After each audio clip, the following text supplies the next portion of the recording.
Hello दोस्तों, मेरा नाम है चेतन और आप सभी का स्वागत है हमारे चैनल में। और आज हम द एबंडेंट प्रिंस के एपिसोड 68 को नरेट करेंगे।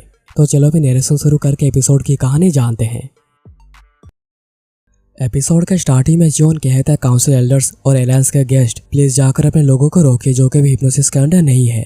पंक कहते हैं तो फिर जो लोग हिप्नोसिस के अंडर है उनका क्या करना है। जॉन कहता है उनकी चिंता मत करिए, उन्हें मैं हैंडल कर लूंगा। और जॉन जाता है उन्हें रोकने। फिर मार्शल आर्टिस्ट एलायंस के मास्टर भी जाते हैं रोकने और काउंसिल एल्डर्स भी जा ही रहे थे कि तभी वो लॉर्ड को देखते हैं जो कि बहुत ही ज्यादा गुस्से में थे। आखिर उन लोगों की हिम्मत कैसे हुई मेरे टेरिटरी के अंदर ये सब करवाने की। जॉन यहाँ पर आ तो गया था पर उसके लिए पहचान पाना काफी मुश्किल हो रहा था कि आखिर कौन हिप्नोसिस का अंडर है और कौन नहीं। इसलिए नैनो ऑगमेंटेड रियलिटी में जॉन को दिखाता है कि आखिर कौन कौन हिप्नोसिस के अंडर है। जॉन कहता है नैनो मेरी मदद करना, जब भी मैं उन लोगों को टच करूँ जैसे उन लोगों को शौक लगे। और फिर जॉन बहुत ही जल्दी सभी को शौक देने लगता है और उन हिप्नोसिस से बाहर करने लगता है। और उसके स्पीड देखकर लेडी सोच रही थी तो यही डिमनी कल्ट का वाइस लॉर्ड है। दूसरी ओर जो लोग हिप्नोसिस से बाहर आ रहे थे उन सभी का एक ही रिएक्शन था, आखिर हम लोग यहाँ पर क्या कर रहे हैं। और वो आदमी जिसने ये सब करवाया था सोच रहा था आखिर ये बास्टर्ड है कौन, आखिर वो उन्हें बस टच करके हिप्नोसिस से बाहर कैसे निकाल रहा है। अभी तो कल्ट के हायरअप्स और मार्शल आर्टिस्ट एलायंस के लोग भी इन्वॉल्व होने लगे हैं। तो इस रेट में तो तभी जॉन आकर उसे पकड़कर नीचे पटक देता है। वो आदमी बचने की कोशिश करता है पर बच नहीं पाता। जॉन कहता है तुम्हें क्या लगा, तुम ये सब हमारे कल्ट के हार्ट में करने के बाद यहाँ से आराम से निकल जाओगे। पंक ये देखकर सोच रहे थे वो तो काफी रूथलेस है जो कि बिल्कुल भी हेजिटेट नहीं करता और ऐसा कुछ डिमोनिक कल्ट से ही एक्सपेक्ट किया जा सकता है।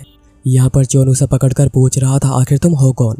वो आदमी सोच रहा था मुझे काम करना ही होता, फर्क नहीं पड़ता कि मैं पास होता हूँ या फिर फेल होता हूँ। और वो ठीक वैसे सुसाइड करने की कोशिश करता है जैसे कि गार्ड्स ने यॉन के क्लान में करने की कोशिश करी थी।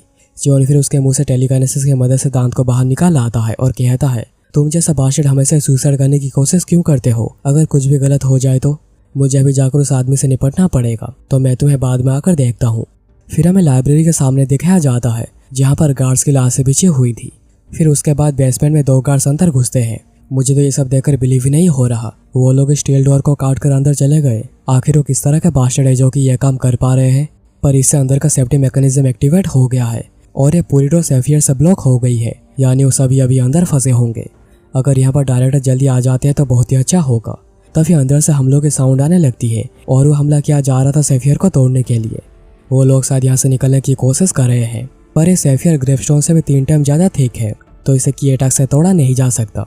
तभी अंदर से हमलों की पावर बढ़ने लगती है और सेफियर में बड़ा सा क्रैक भी आ गया था। यहाँ पर लिवा फोर्स के साथ ही लाइब्रेरी की ओर ही बढ़ रहे थे। तभी उसे लाइब्रेरी में धमाका होता हुआ दिखता है। मैं पहले जा रहा हूँ, तुम लोग भी जल्दी आ जाना। लिवा फिर पहुंचकर देखता है कि लाइब्रेरी के सामने तो लाशों का मेला ही बिछा हुआ है। तभी उसे अंदर से 2 लोग बाहर आते हुए दिखते हैं। लिवा सोच रहा था अरे ये तो वही है जो कि मार्शल आर्टिस्ट एलायंस के प्रोसेशन में भी गार्ड्स थे, पर अभी उसके अंदर से जो एनर्जी बाहर निकल रही है ये किसी भी गार्ड का हो ही नहीं सकता। फिर वो आदमी कहता है कि मैं काफी दुखी हुआ था क्योंकि मेरे सामने बस कीड़े मकोड़े ही आते जा रहे थे, पर मुझे अभी काफी खुशी हो रही है कि तुम मेरे सामने आ गए, तुम उनसे थोड़ा सा तो बेहतर कर ही सकते हो। फिर वहाँ पर एकेडमी की फोर्स भी पहुंच जाती है और वहाँ पर पड़े हुए डेड बॉडीज को देखकर पूरी हैरान थी। ये सब क्या है, हमारे एकेडमी में घुस बैठी है, आखिर तुम लोगों ने उन लोगों के साथ क्या किया जो कि बेसमेंट में थे। वो आदमी कहता है अच्छा वो लोग, वो तो शायद दूसरे लाशों के साथ ही मिल गए होंगे। फिर एक इंस्ट्रक्टर कहता है आखिर तुम्हारी हिम्मत कैसे हुई ये सब कहने की। लिवा उसे रोकता है और कहता है कि साइड में खड़े रहो, क्या बेसमेंट में जो वॉल थी वही तुम्हारा ऑब्जेक्टिव था। वो आदमी फिर अपने साथी को कहता है जैसे कि तुम देख सकते हो कि मैं उन लोगों का काम तमाम कर दूंगा, पर तुम यहाँ से पहले निकल जाओ, तुम्हें बाहर जाने का रास्ता तो पता है ना। दूसरा आदमी कहता है कि हाँ मुझे पता है। लिवा कहता है क्या तुम लोगों को लगता है कि मैं तुम लोगों को यहाँ से जाने दूंगा। सभी लोग जल्दी जाकर उन लोगों को जिंदा पकड़ो। और फिर पूरी फोर्स एक साथ ही हमला करती है और इसके रिप्लाई में वो आदमी बस इग्नोर करता है और इसमें इतनी पावर थी कि कोई भी आगे बढ़ नहीं पाता और उन्हें अपने कान को बचाने के लिए कान को बंद करना भी पड़ता है। पर एक इंस्ट्रक्टर था जो कि गुस्से में आगे बढ़ता है।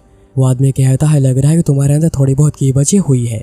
और फिर वो इंस्ट्रक्टर जैसे हमला करता है वो आदमी से मारकर मौत के घाट उतार देता है और कहता है तुम लोग चाहे कुछ भी कर लो पर आखिर में तुम्हारी मौत मेरे हाथों ही लिखी हुई है। तभी एक और इंस्ट्रक्टर भी आगे आकर उस आदमी के ऊपर हमला करता है पर वो आदमी उसके स्वॉर्ड को बस 2 ही उंगलियों से रोककर उस पर ऐसा हमला करता है कि उसकी डेथ ही हो जाती है। फिर वो आदमी कहता है कि तुम लोग तो बिल्कुल बेसमेंट वाले लोग जैसे ही हो, बिल्कुल फालतू, चलो अभी तुम यहाँ से निकलो, तुम्हें अभी यहाँ पर कोई भी नहीं रोकेगा। लिवा कहता है आखिर किसने कहा कि तुम यहाँ से जा सकते हो। और जैसे लिवा आगे बढ़कर हमला करता है वो आदमी इसका काउंटर करता है और लिवा पीछे खिसक जाता है। वो आदमी कहता है कि मैंने कर दिखाया। लिवा सोच रहा था तो काफी ज्यादा तेज था पर आखिर कौन सी मूवमेंट थी मैं तो अभी उनसे 1 सेकंड के लिए भी नजर हटा नहीं सकता। वो आदमी फिर कहता है कि मुझे लगा था कि तुम लोग कुछ कर पाओगे, पर नहीं, तुम लोग बस कीड़े मकोड़े ही हो। क्या इस फेमस कल्ट के पास बस यही कीड़े मकोड़े भरे हुए हैं? लिहुआ कहता है कि आखिर तुम लोग कौन हो? वो आदमी कहता है कि तुम्हारे पास बहुत से सवाल है, जबकि तुम अभी ही मरने वाले हो। और वो जैसे ही लिहुआ के ऊपर हमला करता है, लिहुआ पूरी कोशिश करता है उसे रोकने की। वो आदमी कहता है कि यही तुम्हारी ट्रू स्किल है। लिहुआ सोच रहा था वो तो बहुत ज़्यादा स्ट्रॉन्ग भी है, मुझे हर एस्पेक्ट में ओवर पावर कर रहा है। मैं बस खुद को गार्ड नहीं कर सकता, मुझे हमला भी करना होगा। और वो क्रिम्सन फायर अल्टीमेट टेक्निक को यूज़ करता है। वो आदमी कहता है तो तुमने फाइनली कुछ तो करने की कोशिश की। फिर लिहुआ के हमले को काउंटर करने के लिए वो आदमी एक और हमले का इस्तेमाल करता है, और इसे लिहुआ को रोकने में काफ़ी प्रॉब्लम हो रही थी। उसके हमले तो कहीं से भी आते जा रहे जहाँ से प्रेडिक्ट किया नहीं जा सकता। और फिर उसके फिश टेक्निक, और फिर लिहुआ फिश टेक्निक से बच नहीं पाता और दूर जाकर गिरता है, और उसे काफ़ी इंटरनल इंजरी भी हुई थी। लिहुआ कहता है तो तुम सिक्स ब्लेड मार्शल स्कूल से हो? वो आदमी कहता है कि आखिर तुम्हें ऐसा क्यों लगता है? लिहुआ कहता है क्योंकि तुम्हें फिश टेक्निक को यूज़ कर रहे हो, पर ये एक ब्लेड टेक्निक की तरह है। वो आदमी कहता है इंटरेस्टिंग, तुमने बिल्कुल सही कहा। मेरा नाम है सायू, सिक्स ब्लेड मार्शल स्कूल का फिस्ट मास्टर। लिहुआ सोच रहा था मुझे लगा ही था मुझे इसके बारे में पूरे कल्ट को बताना होगा, पर मेरी इंटरनल इंजरीज की वजह से मैं हिल भी नहीं पा रहा। सायून कहता है चलो अभी तुम्हें फेयरवेल कहने का समय आ गया है। और वो अपने फिश टेक्निक का यूज़ करने ही जा रहा था, तभी उसके हाथ में दूसरे आदमी का सर आकर गिरता है। और ये काम चियोन ने किया है, जो कि यहाँ पर आ चुका है। और चियोन कहता है कि क्या तुम ही वो आदमी हो?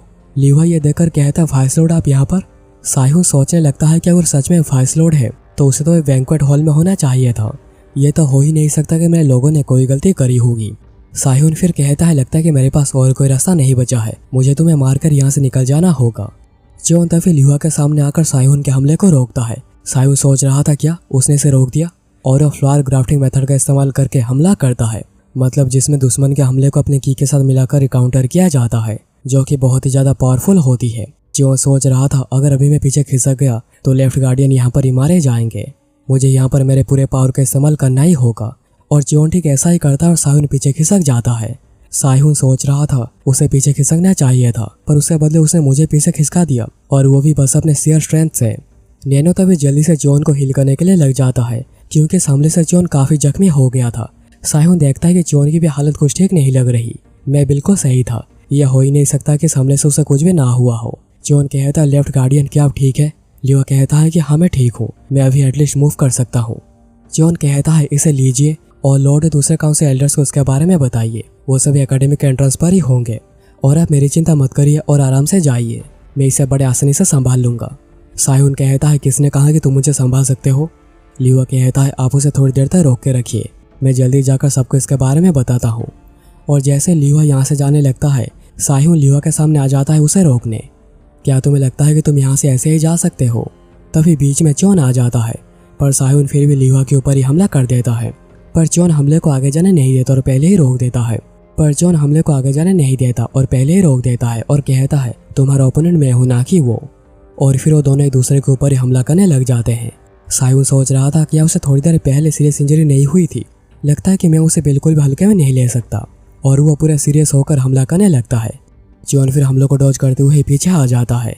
सायून कहता है तुम तो बहुत अच्छे से मुझे टक्कर दे रहे हो। चियोन कहता है आखिर तुम्हारा ब्लेड गॉड के साथ क्या कनेक्शन है? सायून कहता है ये तो उस आदमी ने जो कहा उससे काफ़ी अलग है, उन्होंने कहा था कि इसके बारे में किसी को भी पता नहीं होगा।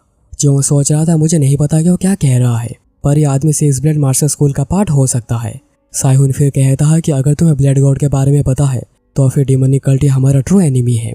तभी उस जगह को डीमनिक कल्ट का सारे लोग घेर लेते हैं, जो देखकर सायून कहता है लगता नहीं कि यहाँ से निकलना इतना आसान होगा, क्यों ना तुम मेरे पास आकर कोऑपरेट करो और मेरे होस्टेज बन जाओ। चियोन कहता है होस्टेज? क्या तुम्हें लगता है तुम कभी कुछ ऐसा कर भी पाओगे? सायून कहता है कि मेरे पास बातें करने का समय नहीं है, और वह चियोन के ऊपर ब्लेड गॉड के सेकंड टेक्निक का यूज़ करता है। चियोन सोच रहा था ये तो ब्लेड गॉड की सेकंड टेक्निक है, पर उसने इसे सक्सेसफुली फिश टेक्निक में कन्वर्ट कर दिया है, पर इसका पावर में कोई भी बदलाव नहीं आया है। इसे रोकने के लिए मुझे एटलीस्ट इसे तो यूज़ करना ही होगा। और वह 24 डीमन सोर्ड के 4 टेक्निक को यूज़ करता है। दोनों के बीच फाइट हो रही थी और चियोन सोच रहा था वो तो काफ़ी स्ट्रॉन्ग है, मेरे 24 डीमन सोर्ड धीरे धीरे करके कमज़ोर होती जा रही है। तभी सायून के हमले को चियोन रोकने में नाकामयाब होता है। मैं उसके ऊपर सरप्राइज हमला करना चाह रहा था, पर उसने ही मेरे ऊपर अनएक्सपेक्टेड वेरिएशंस का इस्तेमाल करके हमला कर दिया। चियोन फिर हमले को रोक नहीं पाता और उसे काफ़ी चोटें आती है। चियोन सोच रहा था मैं उसके वेरिएशंस के सामने टेक नहीं पा रहा। सायून फिर हमला करते हुए कहता है तुम्हारी की मेरे सामने कुछ भी नहीं, और वो जॉन के ऊपर हमला करता है जिसे कि जॉन रोक देता है, पर जॉन के ब्लेड में क्रैक्स आ गए थे। सायोन कहता है तुम बिल्कुल भी बुरे नहीं हो, पर मैं तुमसे हर एंगल में सुपीरियर हूँ। और वो जॉन के ऊपर हमला करता है जिसे कि जॉन रोक नहीं पाता और वो काफ़ी ज़्यादा जख्मी हो जाता है। सायोन कहता है तो तुम्हें मानने के लिए ये सब एनफ नहीं है। आई गेस मुझे तुम्हारी थोड़ी और तारीफ करनी चाहिए थी, पर मैं तुम्हें एक और बात बता दूं, सो डीमन के स्वॉर्ड टेक्निक्स मेरे ऊपर कोई भी काम नहीं करेंगे। जो सोच रहा था तो उसे 24 डीमन स्वॉर्ड के बारे में भी पता है। सायोन कहता है लग रहा है कि ये सब एक ही बारे में हो जाएगा। डीमन कल की औकात ही नहीं हमारे सामने टिक पाने की, और मुझे उसका नजर आज देखने को मिल गया। इसलिए मेरे सामने रेजिस्ट करना बंद करो और चलो मेरे साथ। जॉन तभी अपने स्वॉर्ड को नीचे फेंक देता है क्योंकि ये पूरी टूट चुकी थी। जॉन फिर कहता है तुम लोगों को लगता है तुम लोगों को कल्ट हरा नहीं पाएगी। सायोन कहता है तो तुम्हें अभी भी कुछ कहना है। तभी सायोन कुछ ऐसा देखता है जो देखकर पूरा ही शौक रह गया था। आखिर ये कैसा हो सकता है? उसके घाव अपने आप ही बढ़ते जा रहे हैं। ये बच्चा सच में काफ़ी डेंजरियस है। मुझे उसे जल्द ही मारना होगा, इससे पहले कि वो पूरा हील हो जाए। और वह फुल फोर्स से आगे बढ़ता है हमला करने के लिए। तभी जॉन अपने ब्लैक स्वॉर्ड को समन करता है और ये एपिसोड यहाँ पर ही खत्म हो जाती है। तो दोस्तों ये था आज का एपिसोड। तो जल्दी से कमेंट करके बताओ कि तुम्हें ये एपिसोड और मेरी नरेशन कैसी लगी। और अगर तुम्हें मेरे एफर्ट्स पसंद आए हैं तो चैनल को सब्सक्राइब करके बेल आइकन कॉल पे सेट कर देना ताकि तुमसे ऐसी वीडियोस मिस ना हो जाए।